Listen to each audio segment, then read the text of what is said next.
Hi everyone, welcome to the Quipster Film Review Podcast. My name is Vince Leo, I'm the film critic for the website Quipster.net. I've been doing film reviews for 20 years. You can read all of my written work at my website, Quipster.net. That's QWIPSTER.net. Today I'm going to be looking at the third film in the Bridget Jones saga. It's called Bridget Jones's Baby. It's a romantic comedy, as have been the other films in the series. It's R-rated, as with the other ones as well. Language, sexual references, and some nudity are in this movie. 2 hours and 2 minutes is the runtime. Renee Zellweger returns in the title role. Colin Firth also returns. Newcomers are Patrick Dempsey, Sarah Soleimani, and Emma Thompson in supporting roles. The director is Sharon Maguire, and the screenplay is credited to Helen Fielder, Dan Mazer, and Emma Thompson herself. If you're a longtime fan of the Bridget Jones Diary film from 2001, you'll probably be pleased to hear that Bridget Jones's Baby is kind of a welcome, feel-good return for the character, especially if you've suffered through the mostly unfunny disappointment of the second film in the series that came out in 2004 called Bridget Jones, The Edge of Reason. If you haven't seen that film, I would say don't bother unless you're curious, because it's not really necessary to watch before this entry to understand what's going on. See the first film, see the third film, and be reasonably content with what you've seen. This entry not only brings back Renee Zellweger after 12 years away from the role, but also Colin Firth, as well as most of the series' smaller supporting players. This also enlists the services of the director of Bridget Jones' Diary from 2001, Sharon Maguire. So pretty much everyone is back except for Hugh Grant, who played Daniel Cleaver in the first two films. His character is alluded to on a couple of occasions, but he doesn't really play an important part of the main story. Now, this entry takes place before the action of Helen Fielding's actual third novel in the Bridget Jones series called Bridget Jones, Mad About the Boy. That one featured the adventures of Bridget Jones when she's in her 50s, so she's in her 40s here, so this is kind of a prequel to the book. If this film is successful at the box office, perhaps we'll see that book actually get adapted. If you're into comedies, sitcom comedies especially, the kind that you might find on cable TV where they have bad language and some nudity like Sex and the City, then you'll probably be the kind of audience that the Bridget Jones series is seeking, even though it's set in London and not New York City. The premise of Bridget Jones's Baby is, yet again, a love triangle, as has been in all three of these films now. Bridget has just turned 43 years old. We find her at the beginning of the film still alone. She's still living in the same flat in London, and she doesn't have, despite all of these movies coming out about her trying to find love, she doesn't have a husband. She doesn't have any children. She's not been married, so she's been successful in her career because now she's a producer for a television news program in London.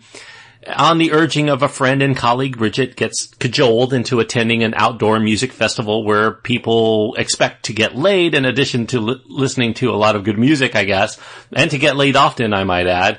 And while she's there, she ends up meeting right away this very charismatic, very good-looking American, a billionaire, a dating site wunderkind named Jack Quant, played by Patrick Dempsey. And one thing leads to another, and they soon have relations, as she describes it in this film. About a week later, though, she ends up running into her old flame from the first two films, Mark Darcy. He's very reserved and very refined. He's going through a divorce, but he professes to still have feelings for Bridget that have come up now that he's seen her again. And one thing leads to another, and they also have relations. So when Bridget ends up finding out that she is, at 43, pregnant, it becomes an awkward situation for them all, because she doesn't know which of these two appealing men is the actual father, being so close together in their rendezvous.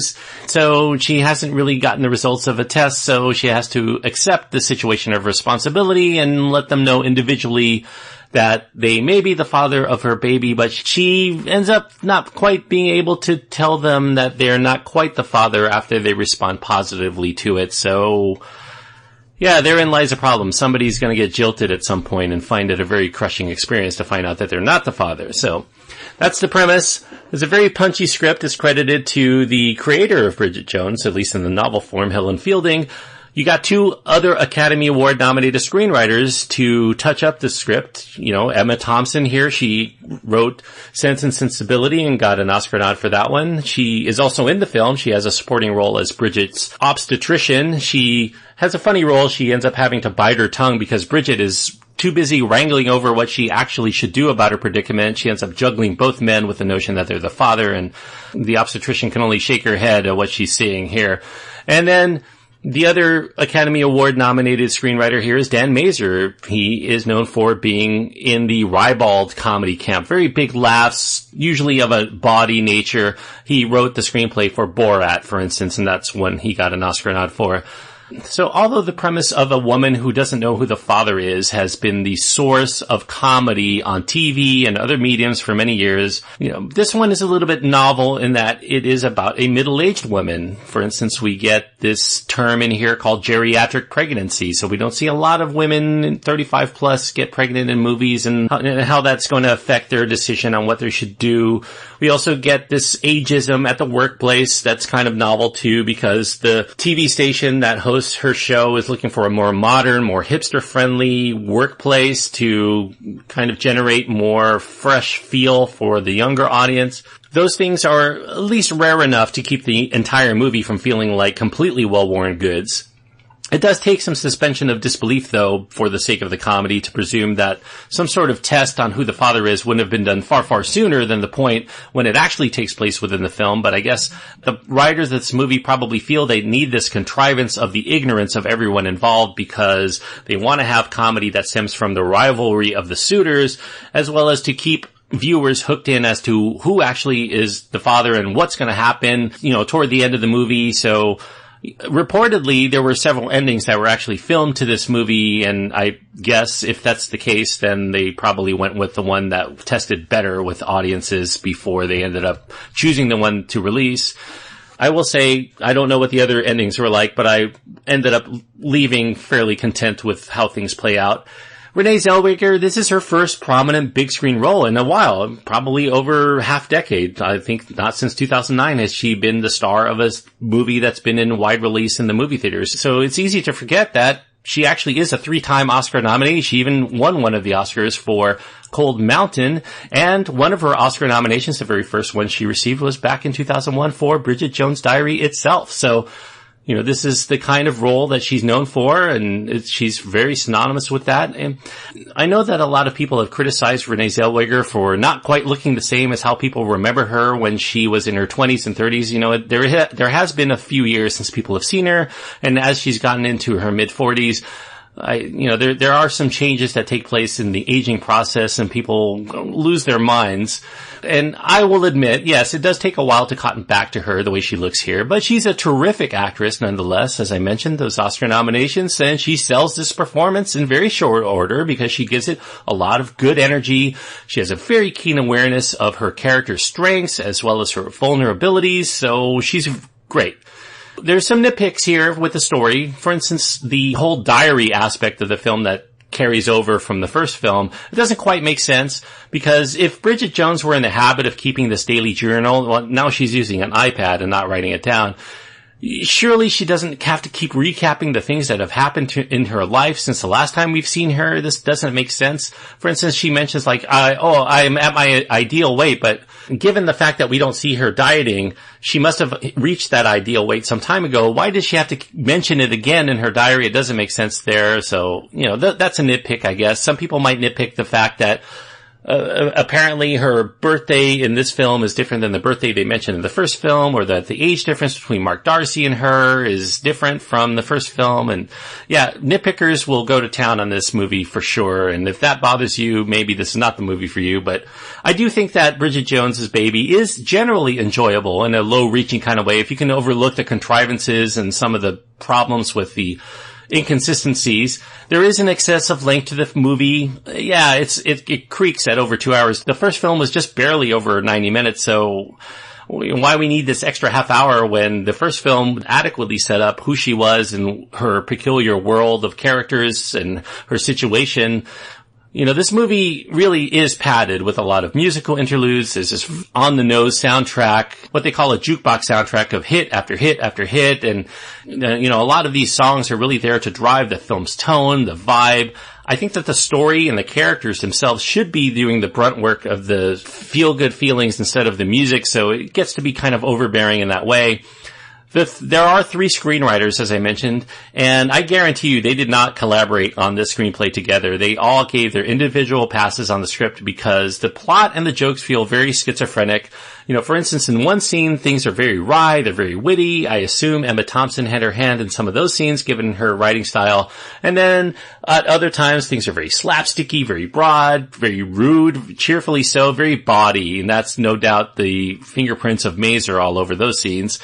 There are many scenes in here that are shoehorned in just to get a big laugh in times when things are a little bit down. For instance, toward the climax of the film, there's this very hasty ride in a cramped pizza delivery car that feels very out of place. You got this Italian stereotype at the wheel.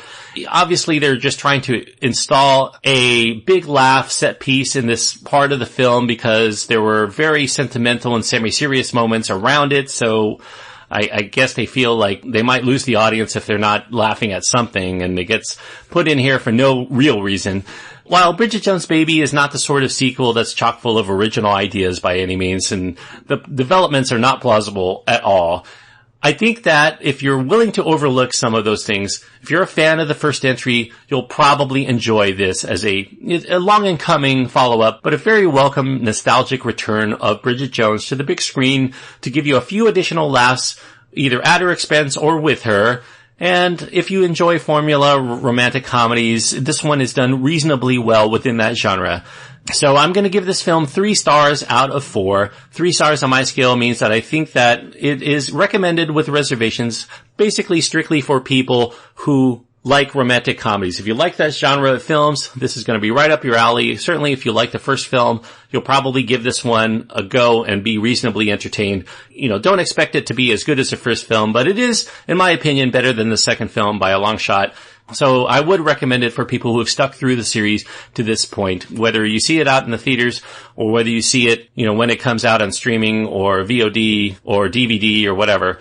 It's not a great movie, but it is entertaining. 3 stars out of 4 for Bridget Jones's Baby. I encourage you to click the subscribe button if this is your first time listening and you want to hear more of my reviews. If you have been listening a while and you want to support the show, don't forget you can leave a review on iTunes or go to patreon.com/Quipster and leave a donation. All of that is a great help to me, not only to build the audience, but also to be able to continue to go to the movie theater, to have the hosting for this show and all the other expenses that it takes for me to keep up with delivering these reviews to you on a timely basis. Also, if you want to get in touch with me, go to my website. You can find my email address as well as links to my Twitter feed and Facebook page. Any of those are adequate ways of getting in touch. I respond to everything that people send to me personally, so maybe I'll even read it here on one of my reviews. Quipster.net is where to go. That's QWIPSTER.net.